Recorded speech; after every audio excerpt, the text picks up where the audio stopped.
Welcome to the Research Works podcast, brought to you in association with the Healthy Strides Foundation.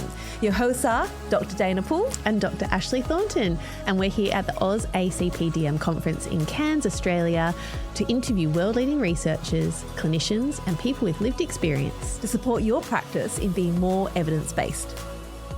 Hello again, everyone. We are here today with the wonderful Loren West, who is an occupational therapist and clinical operations manager, as well as a PhD candidate at the Healthy Strides Foundation. Hi, Loren. Hi, thanks for having me. Thanks for coming on. We are here to talk about your paper, Health Equity, Knowledge Translation of Evidence-Based Interventions to Improve Functional Mobility in a Low to Middle Income Country.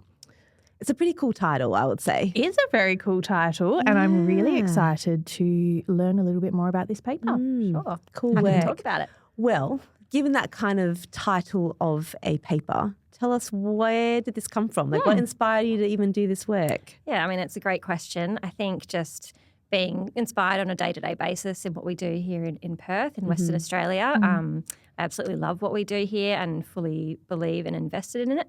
And then having travelled to Malaysia numerous times and having met people over in Malaysia and worked with children, we just knew it had to happen. And it's just such an important thing to provide these services in somewhere like Malaysia. Yeah. And what do we know, I suppose, about the functional outcomes for children in these low to middle income countries compared to countries like Australia? Yeah, well, I mean, there's lots of barriers for children in these countries, in particular limited access to healthcare services, both in like quality and expertise and knowledge. And then there's the cultural perceptions of disability as well. It's something we're working really hard to change. And then things like, socioeconomic risk factors and delays in diagnosis. We know that their average age of diagnosis anecdotally is around 4 years of age, but likely it's probably much more like older than that. And of course, in terms of functional mobility, there's very limited resources in terms of equipment and supportive equipment. So they just don't have the movement opportunities. Yeah. And I think that the title saying even health equity, it brings up so many things already right there. Yeah. And it almost feels like sometimes functional mobility, it seems like it should be this, the cherry on top. It's just this extra thing that you get when we're talking about health equity. But why would functional mobility be so important given all the other, barriers that might happen? Yeah, and that's something we're working really hard to educate on as well. Yeah. It's not just getting them in a piece of equipment so that they can move around. It's getting them upright and active and moving and participating and just experiencing the world from a different view as well, which I think is hugely important. Yeah. Yeah. And there's been such a shift. I feel like, I don't know, in the last conference that we went to at EACD, we talk about the ICF a lot, right? Yeah.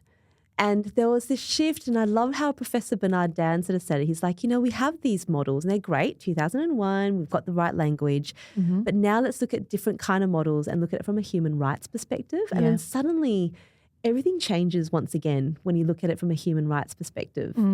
How do you sort of contextualize your work within that? Yeah, I think it's really about changing perspectives. There was a recent UNICEF report that indicated that in Malaysia, 58% feel that they're underinformed about disability. So that's somewhere where we can intervene and make a really strong presence. 1 in 3 believe that children with disabilities should be kept hidden, which is quite confronting. And that's something that we're ready to challenge. And also around 43% believe that children with disabilities are going to be disruptive in the classroom. So they don't even have the education opportunities that they should have. So we're just here to create any kind of change that we can and positive and help to change those perspectives. Yeah. So with all that in mind then, Loren, tell us about this study and the work that you did. What was the question that you were trying to answer? I guess we were just trying to see if it was feasible to implement locomotor training, which is something we're really passionate about here at Healthy Strides, in Malaysia, in a low to middle income country, and see what outcomes we could get in terms of goal attainment and functional mobility. That's really cool. Yeah, very cool. So how did you go about doing that? I think that's the big question. Yes, because when absolutely. you say locomotor training with very familiar with it. It requires expertise and equipment. Yeah. And all of that is currently in place in Miri, Malaysia at the moment. So the participants underwent a 6-week program of locomotor training 3 times a week for an hour, so getting a total of about 18 hours of therapy. And they did partial bodyweight support treadmill training and then had opportunities for active stepping throughout. And then it's always followed by an overground component. So depending on what their goals are, whether that's with the use of supported stepping devices or without. Yeah.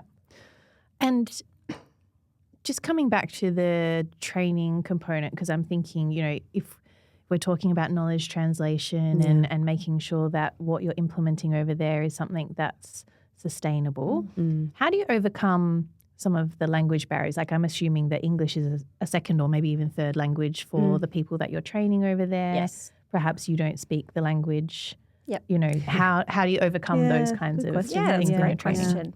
And I think we have an amazing team over there. They've got a very diverse language background. So in terms of communicating with families, certain people can speak certain dialects and things like that. And it's just about a team, really, and those really important collaborations and partnerships with us here in Perth, the local partnerships over in Miri, and just that continuing training and education. Yeah.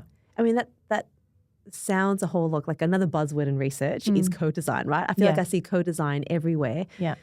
But realistically, that's what's needed to get these things off the ground. You can't impose our impression of how things are done in Australia into another country because instead of all the different aspects and the barriers there. But if you have local people, local partnerships, at least you're another step closer, aren't you? Yeah, and it creates that local understanding as well, which is really important. We need to understand things from their perspective and their wants and needs. But it was just really cool to see that even parents, really valued the interventions, which it was something so new and different for them. But they saw the results and they really valued it. So I think that's huge. Yeah. Okay, you've touched on a buzzword there, results. That's right. Yes. Tell us what you found. Yeah, so we used a variety of outcome measures. So in terms of goal attainment, we used the Canadian Occupational Performance Measure, of which, as I just previously alluded to, there was clinically significant change there, which is really exciting and I think really important. Absolutely. We also used goal attainment scaling, and it was really exciting to see that around 77% of children achieved expected outcomes on their goals. Wow. And this was also reflected statistically in their T-scores. Yep.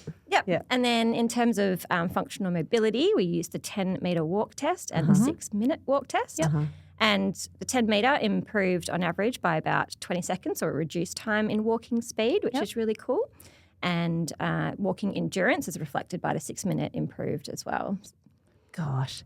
I mean, that's really cool, and it almost reflects a whole lot of the results that we'd see in our clinical practice. Absolutely. Right? Yep. Yeah. What do you think that means? It means that we can do it, we can do it if we have the infrastructure in place, we have the partnerships in place, that it is truly, it can be done. Yeah. And it just fully reflects that, mobility is a human right no matter where you live.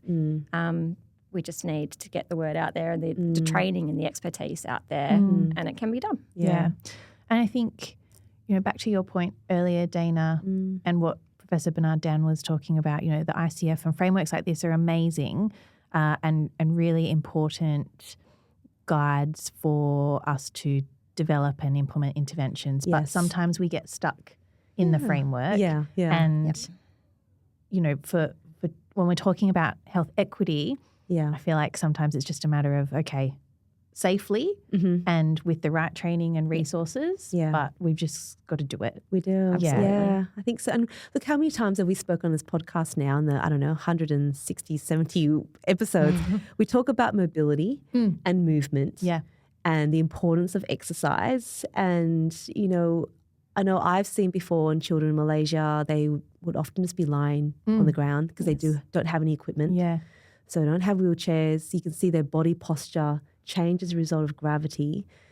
I guess within that context, Loren, where do you see? Because I think there's a lot of space to go still and improvements in getting more mobility equipment out. We've started seeing it happen in Australia. So we're really seeing it start to happen. Yep. What does this mean for this long term for these guys? I think it just means that we just need to expose children out there in the community in supportive equipment. I think that's a huge cultural shift, which is going to take time, but it's one step at a time. And then the more exposure that you get, perhaps the more equipment we can get. And then just putting the word out there that these kids need to be up, because it's not only just about mobility. It has huge flow-on effects in terms of like well-being and cognition and social engagement and just the opportunity to be part of their own world. Yeah. So I suppose that advocacy and awareness piece in the first instance is it's huge. Crucial. Yeah. Funny question, just put it out there. I mean, you are an occupational therapist, talking a whole lot about mobility here. I thought this was my domain. Flag in the ground. That's right. The age-old tale of these rivalries. But I love back in the day, you used to split the body in half, right? Yes. Like you look after this, you look after that.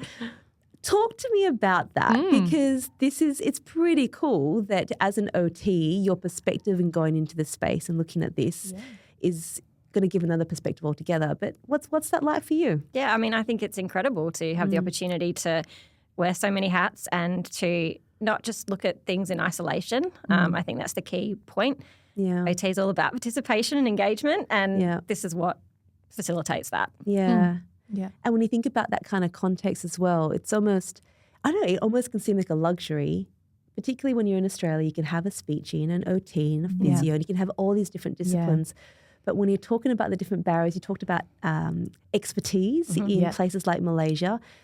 I imagine it'd be very, very rare to have all those disciplines at your disposal. So that whole interdisciplinary model, almost that key worker model that gets spoken about a lot, becomes really important. Yeah, I think you just get a better view of the whole picture, not just one thing in isolation. And it enables you to, really give them the best experience. Not just about walking, but play whilst walking and things like that. It's really exciting. It's really rewarding. Yeah. When you bring it back to the rights of the child as well, then, you know, everyone has a role to play in. It's so true, isn't it? Yeah. Ensuring that their needs and their rights are met. Absolutely. Yep. I guess it comes back to the themes of the conference, respect and reimagined, and how do we respond? I think there's so much there that seems to align beautifully. So no wonder this got accepted as part of the conference. Yeah. I guess a question that people often have now that you've got these kind of results is, what does this mean for future work in the area? Because we did notice the PhD candidate that was popped in there. So what does this mean in terms of future work? I'm gathering this is the area you're going to be working in. Yeah, I mean, it just means that we want to intervene earlier, really. Like, as we mentioned before, the delays in diagnosis it's huge, and it has a huge implication. If we can establish a early diagnostic pathway and early intervention pathway, then we can get things happening sooner and in that crucial window. So that's really where I want to focus. Because then that has a massive flow-on effect to later in life. And starting things early, talking about equipment early, talking about education and training for both parents and healthcare workers over in Malaysia. So that's where we'd like to head. Yeah, and bringing us closer to true health equity. Yes. Yeah. I love that. That's really cool. Me too. And I'm so excited to see, the rest of the work that comes out of your PhD, Loren. I'm excited. I'm sure it will keep you very busy. It will, yes. Well, thank you very much for coming on. I hope everyone really enjoyed that episode. I know we did. And there's so many more of these episodes to come as well. So we'll talk to you all again really soon. Bye. Take care. Bye.